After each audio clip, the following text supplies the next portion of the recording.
Commander Vex 9 adjusted his third eye stalk and stared at the readouts with what could only be described as professional bewilderment. The Galactic Intelligence Council had spent 3 cycles preparing what they proudly called the Ultimate Cognitive Challenge Suite. 17 different species had contributed their most brain-melting puzzles, riddles, and mathematical nightmares. The kind of stuff that made even the smartest Centauri mathematicians weep into their calculation pods, and now? Now they were about to test it on humans. "Sir," Lieutenant Crix chirped from her station, her purple tentacles dancing nervously over the controls, "the human delegation has arrived. They're requesting permission to bring snacks." Vex 9's mandibles clicked in what passed for laughter among his people. Snacks.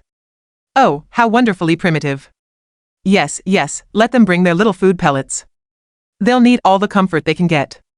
The testing chamber hummed to life, its walls displaying holographic equations that would make a supercomputer have an existential crisis. Geometric shapes twisted through dimensions that shouldn't exist, while number sequences scrolled past in patterns so complex they made quantum physics look like finger painting. The door hissed open, and in walked the human delegation. Vex 9 expected to see their finest scholars, perhaps some white-haired academics with thick spectacles and nervous dispositions. Instead, he found himself staring at a woman in casual clothing followed by, "Is that a youngling?" Crix whispered, her voice pitched so high it nearly broke the universal translator. Indeed it was. A small human female, maybe 7 standard years old, with bright curious eyes and a backpack covered in colorful patches. She was munching on something crunchy from a small bag while looking around the chamber with the kind of casual interest most species reserved for watching paint dry. "Greetings," said the adult human, Dr. Maya Torres. "I'm sorry we're a bit late. Lucy here insisted on finishing her juice box." Lucy waved at the assembled aliens with sticky fingers. "Hi. Wow, your room is really sparkly."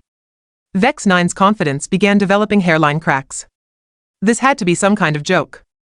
"Dr. Torres, surely you don't intend for this child to participate in our assessment?" "Oh no, she's just here because it's Bring Your Daughter to Work Day," Maya replied cheerfully. "Lucy, honey, why don't you sit over there and work on your coloring book while the grown-ups do boring science stuff?" Lucy bounced over to a corner, plopped down cross-legged, and pulled out what appeared to be a primitive entertainment medium involving pigmented wax sticks and paper. She immediately began ignoring the adults entirely, which somehow made Vex 9 even more nervous. "Now then," Maya continued, cracking her knuckles, "what have you got for us?" Vex 9 straightened his posture and activated the first challenge. A massive holographic cube materialized in the center of the room, its surfaces covered in symbols that shifted between 17 different mathematical languages. "Behold. The paradox of infinite recursion. This puzzle has stumped our greatest minds for excuse me," Lucy interrupted, not looking up from her coloring. "The purple squiggly thing on the third face should go where the yellow triangle is. Then everything else fixes itself."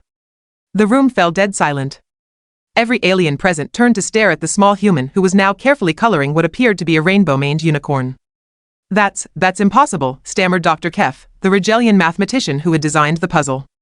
She couldn't have even comprehended the base algorithms in. The cube suddenly chimed and reorganized itself, displaying a perfect solution pattern. Dr. Kef's breathing apparatus made a sound like a deflating balloon. Maya patted Lucy's head affectionately. "Good job, sweetie. Remember to stay inside the lines."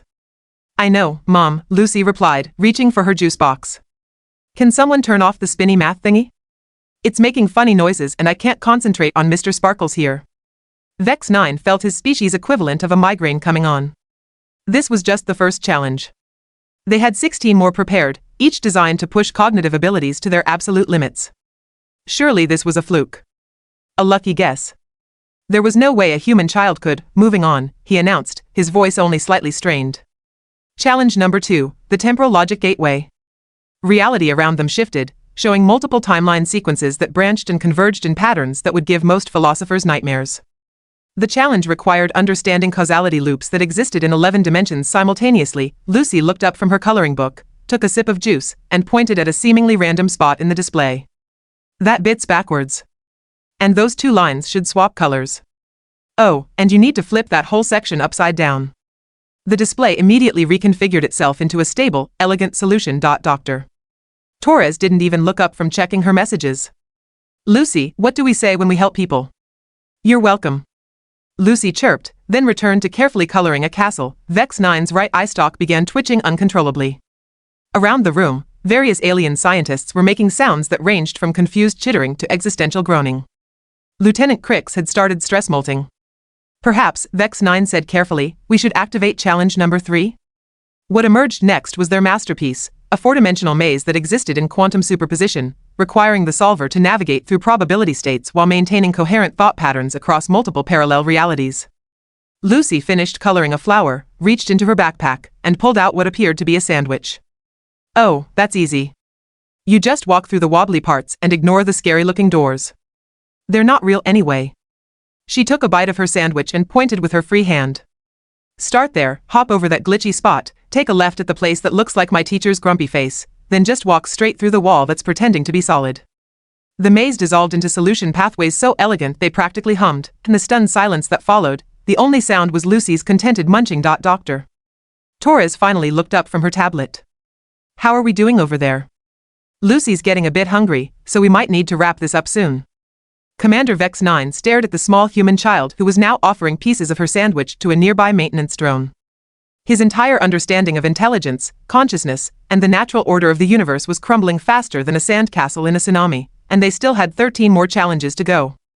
This was going to be a very long day. Why challenge number 7, Commander Vex 9 had developed what his species called cognitive vertigo, the mental equivalent of being spun around blindfolded while riding a malfunctioning gravity generator. Lucy had solved the nexus of infinite probability, the paradox engine, and something called the Mind Melter Supreme, all while working her way through what appeared to be a packed lunch that could feed a small army. Sir, Lieutenant Crix whispered, her tentacles now a disturbing shade of stress purple, perhaps we should skip to the final challenge? The one we swore we'd never actually use? Vex 9's mandibles clicked nervously. The final challenge wasn't just difficult, it was theoretically unsolvable. They'd created it as a joke, a mathematical middle finger to the universe itself. No sentient being should be able to even comprehend it, let alone solve it. Very well, he croaked, his voice box producing sounds like gravel in a blender. Activate the Omega Impossibility. The chamber transformed into something that hurt to look at directly. Equations that existed in negative dimensions crawled across surfaces that weren't quite there. Logic itself seemed to whimper and hide in the corners. The very air became thick with the weight of unsolvable problems. Doctor Maya Torres looked up from her tablet and frowned. Could you maybe tone down the dramatic lighting? Lucy's trying to draw and all that flickering is bothering her. Lucy, meanwhile, had moved on to what appeared to be homemade cookies. She glanced at the reality-bending nightmare surrounding them and made a small hum sound, the way adults might react to finding their coffee slightly too cold. The twisty bit in the middle is silly, she announced, pointing with a cookie crumb-covered finger. It's trying to be backwards and forwards at the same time, but that's not how directions work. You just have to tell it to pick one and stick with it. She took another bite of cookie and added, oh, and all those scary numbers are just showing off. They're really just counting to 10, but they're being dramatic about it. The Omega Impossibility, humanity's theoretical destroyer of minds and crusher of souls, suddenly simplified. The equations reorganized themselves into something resembling basic arithmetic. The impossible geometries straightened out like wrinkled paper being smoothed. The paradoxes resolved themselves with what could only be described as mathematical embarrassment. Doctor Kef made a sound like a dying whale. That's not, she just, with cookies, Lucy, Maya said gently, what have I told you about showing off? Sorry, Mom. Lucy looked genuinely contrite. I was just trying to help. The sparkly math things looked confused. Commander Vex 9 felt his species equivalent of an aneurysm coming on. Around the chamber, alien scientists were exhibiting various forms of psychological breakdown. Dr. Zenith from Alpha Centauri was rocking back and forth, muttering equations under her breath. The Rigelian delegation had formed a small support circle and was sharing what appeared to be emergency therapy crystals. Dr. Torres, Vex 9 managed to say, his voice barely above a whisper, how? Maya looked up from packing Lucy's coloring supplies. How what? How can she possibly? He gestured helplessly at the now docile displays of former mathematical impossibility. Oh, Lucy's always been good with puzzles, Maya said casually, as if discussing the weather. Last week she fixed our quantum processor because it was thinking too hard about being broken. The week before that, she optimized our faster-than-light navigation system during a commercial break of her favorite cartoon show. Lucy nodded seriously while finishing her juice box. Grown-ups make things too complicated. Most problems just need a hug, but since math can't have hugs, you have to be nice to it instead. Lieutenant Crix finally found her voice. But these were designed by the greatest minds in 17 different star systems. Each one represents decades of collaborative effort. Lucy shrugged, a gesture so perfectly human and casual that it somehow made the situation even more surreal. Maybe they were thinking too hard. Sometimes when I can't figure out my homework, I stop trying so much and just let my brain be quiet. Then the answer usually shows up by itself. She stood up and dusted cookie crumbs off her shirt. Are we done? I want to show my friend the pictures I drew. That purple tentacle lady seems nice. Cricks made a sound like steam escaping from a broken pipe. Maya checked her watch. Actually, we should probably head home soon. Lucy has piano lessons in an hour. Piano? Vex 9 repeated weakly. She's learning Mozart, Maya explained. Though she keeps improving the compositions. Apparently the original versions are too simple and could use more rainbow colors. Her teacher doesn't quite know what to do with that. As the Torres family gathered their things, Lucy skipped over to Commander Vex 9 and held up her drawing. It showed stick figures with multiple eyes and tentacles holding hands with small humans under a bright yellow sun. This is for you, she announced cheerfully. Thank you for letting me see your pretty math room. The sparkly problems were fun, even if they were a little sad. Vex 9 accepted the drawing with trembling manipulator appendages. Sad? Yeah, they seemed lonely. Like they wanted someone to understand them, but everyone kept getting scared instead of listening. Lucy patted his nearest appendage with sticky fingers. You should be nicer to your math. It works better when it's happy. After the humans left, the chamber fell into stunned silence. The greatest scientific minds of the galactic community sat in their respective puddles of existential crisis, staring at mathematical solutions that had been delivered with the casual efficiency of a 7-year-old finishing her lunch. Commander Vex 9 looked down at the colorful drawing in his hands, then at the displays showing elegantly solved impossibilities that would revolutionize science across 17 worlds. Sir? Lieutenant Crix asked quietly. What do we put in our report?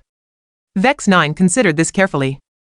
How exactly does one explain to the Galactic High Council that their most challenging intellectual gauntlet had been casually demolished by a small human who'd spent more time deciding which crayon to use than solving problems that had stumped entire civilizations? We tell them, he said finally, that humans are adequate. It seemed safer than admitting that a child with juice-stained fingers had just redefined their understanding of intelligence itself. Besides, he had a feeling that adequate was exactly how humans preferred to be underestimated, and somehow, that thought was the most terrifying of all.